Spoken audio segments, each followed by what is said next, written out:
You're someone with a vision for your practice, for your side hustle, and for your personal journey. But when it comes to establishing your path on how to get to where you want to be with your practice, things get a little messy.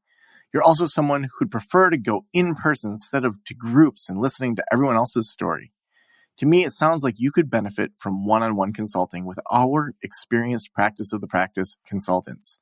From $5.95 a month and up, you can work with a consultant that will give you more direction and practical tried and tested tips matched to you and your goals. For more information, visit practiceofthepractice.com/apply. Again, that's practiceofthepractice.com/apply.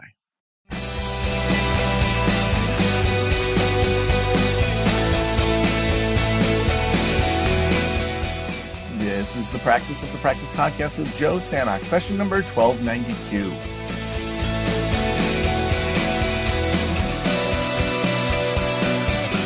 I'm Joe Sanok, your host, and welcome to the Practice of the Practice podcast, where we help you build a thriving private practice you absolutely love. We want you to have both sides of it. We want you to thrive, do well, make the money, and we want you to absolutely love it. Early in my career, I felt like I had to put my time in the trenches and work in places that were so stressful that I was on call all the time and my eye twitched. I remember as a foster care supervisor, important work to be done, needs to be done in the world. But in the same way as there's lots of jobs that are important and I don't want to do it, that job was not a fit for me. The level of just compliance and auditing and making sure that staff were doing the job they were supposed to be doing. I just hated just having to keep track of a bunch of staff that I'm like, you're professionals. Why aren't you doing this? And like, that's what supervision is being a check and a balance. And in that process, realized that like that wasn't for me. And so I picked up on the message that I don't like supervision. I don't like being in charge of people as part of what I thought I wanted or didn't want. And so when I started my counseling practice as a side gig counseling practice to just pay off student loan debt, when Steve came to me and said, hey, I'd like to work here. So Steve was someone who was, I was his licensing supervisor. He was limited license here in Michigan. And, he worked at another facility and we did supervision, every week. And he wanted to work with mental wellness counseling. I thought, I just don't want to supervise someone. But then I ended up creating it where basically you'd show up, you do counseling, you get paid. There wasn't a whole workplace culture. There weren't all these expectations. I had 1099s, which I wouldn't recommend where the IRS seems to be right now. But it was simple. I'm not really that in charge of you. If you show up in shorts and flip-flops and do counseling, I can't get mad at you because you're a 1099. You can wear what you want. And so I structured it that way. Now, I think there's a lot that I missed. I was pretty focused on having little kids at the time and keeping my full-time job going and all of that stuff. But for me, starting a group practice was more just an opportunity to make, 20% off of other people. It wasn't thought through as a business. So I want to talk through when you should start a group practice. And there's typically kind of three buckets that people fall into when they're looking at starting a practice. So the first bucket is somebody who is growing, either their solo practice is growing and they say, okay, there's an opportunity here. I've built a sustainable solo practice. We've got all these referrals. I'm referring people out. Maybe you have a full-time job and a part-time practice, but you realize that you want to take that next step. So that's one category. The other category, the second one, is people who they know deep down that they want to own a group practice, that they have started a practice fresh out of grad school, or they started a practice knowing very quickly, I want to have a group practice. They're more comfortable probably with risk. They're probably thinking through some of their numbers, but for them, they just know, I want a group practice. And then the third category is one where you may have a partner that brings in most of the money in the family. You may have parents or an inheritance, or maybe there's like a trust, or there's some sort of economic security. You may have left a high-paying job and you have some good savings or other income coming in where it doesn't have to be monetized at the level of a full kind of salary for you right away. So typically we see people fall in one of those three areas of I'm full and there's an opportunity here. There's I deep down just know I want a group practice, or there's an opportunity and we're not economically reliant on my salary to bring it all in, so I can take more risks. So for all of these, we want to think through what those next steps look like. In general, the advice that I give and that I teach is in line across the board with all three of those groups. Now, a few caveats to that, like if you have like a partner that is bringing in a full-time salary and what you bring in is just gravy, you can definitely take risks. You do want to say, well, what costs are we willing to take on that come off the profit, or that maybe even is a loan from your family. But we want to make sure that we still understand those things, but you can take more risks oftentimes. If you're just getting started and you want this group practice, then thinking through, how is that going to look, and do I need to run my numbers throughout that? Or if I'm full and turning people away, what can I do there? So the first things as we build our practice, when we're getting fuller, we want to think about first, can we raise our rates? I literally, like earlier today, was having a pre-consulting call with somebody, and he was totally full in a very lucrative market. He was charging $165 a session. And he's like, I want to make more money. I want to do more things. And on this pre-consulting call, we didn't end up working together in a consulting capacity. And that was because he really didn't need it on the level that maybe consulting would offer. But instead, he's going to join the Practice Academy. So I said, your rates are $165 and you're full. Raise your rates to $225. Do a huge jump, and do that for the next people. Update your website. Take these phone calls and try it with the next couple of people. So optimize that private pay. So you want to do that. And then usually when you're 60% full, that's when you want to start looking for people to hire. Because we know if you post a job right now, it's going to probably take a couple weeks to get resumes. You're going to go through those resumes. Then it might take a week or so. God, this happened the other day when I was doing a solo show. Like, I could be on a guest show, and I don't know why yawns. I mean, I must just not be breathing as I'm talking. I'm so excited about this content, and I'm just like going and forget to breathe. And my brain's like, let's take a yawn. So maybe breathe a little bit, Joe. You're at podcast number, what was it, 1289 or something like that? 1292. Slow down a little bit, Joe. This internal self-talk. Oh, sometimes I crack myself up as to how achievement-oriented I can be, and it's like, simmer down. Just enjoy it a little bit. Well, there's a little glimpse into my inner world. Anyway, so where was I at? Just thinking about, it's going to take a couple weeks to get the resumes in. It's going to take a couple weeks for, to do the interviews. And then when you offer, it's going to be, another week or two, if not more, especially if you're doing a part-time position. So by that point, you're going to be 80, 90% full. So what we can then do is say, we're in the midst of hiring. We're on a wait list. If you're doing all of your, you post the position November 1st, maybe you start booking for early January. So you give yourself 8 weeks to hire someone, so that on day one, they have some, some clients.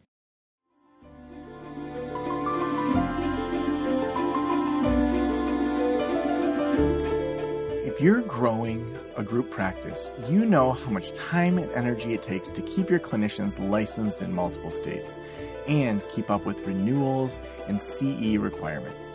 That's where A Finer Framework comes in, your trusted partner for mental health licensure.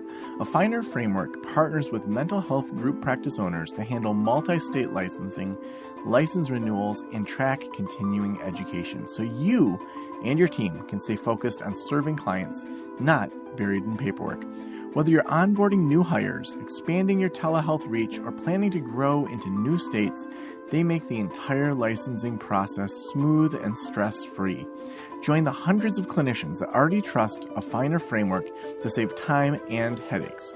Visit afinerframework.org/Joe Sanok today to learn more. That's afinerframework.org/Joe Sanok. Licensing support made simple.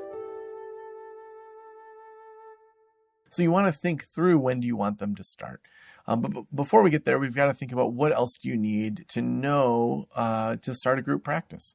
Well, first, typically you want to have a good client flow coming into your practice. And so we want to know if we focus on just like how many people are coming in, what can we forecast? So I'm going to actually pull up my when to hire calculator. This is something I put together for people within that are doing consulting with me. So say you're getting, let's say, 5 inquiries per week. And of those that schedule, let's say 80% of those schedule. If you're below 80%, there's probably something wrong going on. We want to figure out why you're not converting at least a schedule from somebody. And then ideally, you would have about 95% show to that. If we say the lifetime sessions of that person, say it's 16 sessions over the lifetime of their time, there's going to be people that come, 30 times. There's going to be people that come less than that, maybe around there. Say our cost per session is, let's say we're insurance-based and have some private pay. So let's do like $145 as our average. And then if we look at what's, quote, full for the new clinician, 25 is pretty typical, and then having about 10 non-clinical hours. And then usually we want to have your percentage profit from the gross revenue be between 20 and 30%. So if we just say 25%, using those numbers of 5 inquiries per week, 80% scheduling and intake, 95% showing, 16 of those lifetime sessions cost $145, 25 sessions, 25%. That means that from our calculator that a new clinician should be full within 6.58 weeks. So just under 2 months. So literally that means that every other month you could be hiring someone with these numbers, with just 5 calls a week. The total profit per week that you're going to be taking home once they're full is $906 per week per full-time clinician. So about just under $4,000 a month. And the lifetime value per client would be $2,320, and the owner's lifetime value would be $580 per client that you're getting. So then if we look at our week-by-week forecast, week 1, your net is going to be about 138, and that person should be at 3.8 sessions. Week 2, you're at 276. They're just under 8 sessions. Week 3, 413 is your take home with just over 11 sessions. Week 4, you're taking home 551 per week with 15 sessions. So, for each person that's doing 15 sessions with these numbers, you'd be taking home around $500 a week, $2,000 a month. So $24,000 a year per part-time person. So if you run those numbers, you can just say, okay, that means that I need to have, if I want to make an extra $100,000 off of a group practice, I need to have 4 part-time people that are working for me. Which is why, as we'll be talking in some future episodes, I'm going to be publicly starting creating a new counseling practice from the ground up. So that's going to be a series I'm going to be doing, working only 2 hours a week on this. I'm right now at the time of this recording on week 2 of that. And so I've done 4 hours of work in it. I'm interviewing my attorney, accountant, people like that. And so that series is going to be starting soon. We want to get some things in order before we do that. But just thinking about, hey, if I wanted an extra $100,000 a year and I had 4 part-time people with Great Lakes Online Counseling, that's the URL that I have for the business, that could be pretty good. And so starting to think through, how do we do this in a way that really grows quickly and can start to grow in a way that is maybe different than if we were just solo practice. So I always use my calculator here with the consulting clients to walk through that, because then what we can do is say, okay, we're at 6.58 weeks to fill that person. If we had just 1 more call per week, what does that do? So if we do that, they'd be full in 5.48 weeks. Okay, so if we had 7 calls a week with those numbers, we're at 4.69. And so really to say, okay, what if I wanted every month people to be full? If I have just 8 calls a week, we could hire a new full-time person literally every month. Every 4.11 weeks, that person should be full, assuming that these numbers are the same. So 80% schedule, 95% show up, cost of $145. And that means that, within, when they're full, when your practice is at, say, 72, 73 sessions a week, you're taking home $2,700 every single week. That's a big shift compared to solo practice. So as we look at some of these numbers, then we can forecast differently too. A lot of people are worried about that risk, but it's not like if you offer a salary to someone that's going to be something you owe all right away. I don't have 60 grand for a salary. Yeah, you pay it every 2 weeks, and that money's coming in from insurance and from other things. And there may be a little bit of lag and wiggle room, which is why we want to have 3 to 6 months of expenses in there. But we also want to think through what's the potential we're missing out on if we have that kind of traffic coming through the website. So that's where when we're looking at starting a group practice, we want to look at our numbers, we want to look at our money. We also want to look through our website and see how much is it really going to be that people focus on me as the owner versus other people. If it was joesanok.com versus mental wellness counseling, which one's easier to get people to not see me? Of course, it's mental wellness counseling.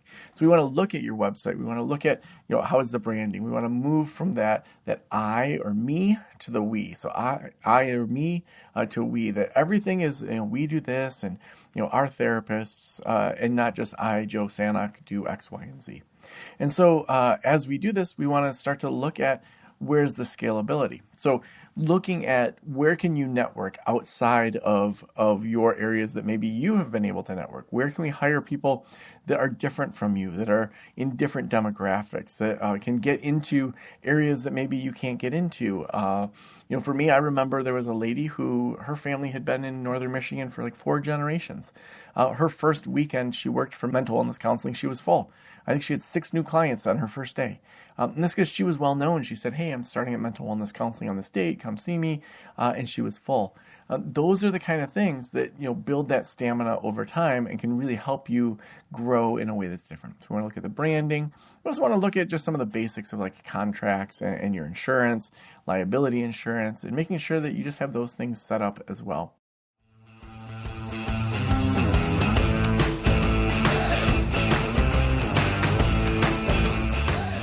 So as you think through starting a group practice, there's so many ups and downs, and being around other people that are doing this is so important.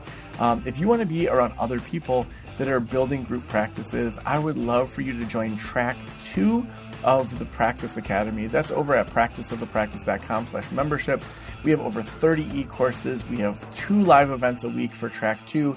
So that's 8 events every single month that you get to dive into. It's only $195 at the time of this recording per month to join that.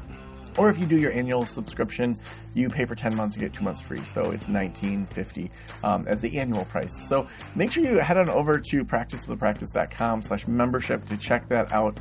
Also, we could not do this show without our sponsor. And today's sponsor is a Finer Framework. And this is just such an awesome thing that I wish was around when I owned mental wellness counseling. They are your trusted partner for mental health licensure. So you can join hundreds of clinicians that already trust a Finer Framework to save time and headaches by tracking continuing ed hours, license renewals, multi-state licensing, all of that over at afinerframework.org/Joe Sanok. That's SANOK. afinerframework.org/Joe Sanok.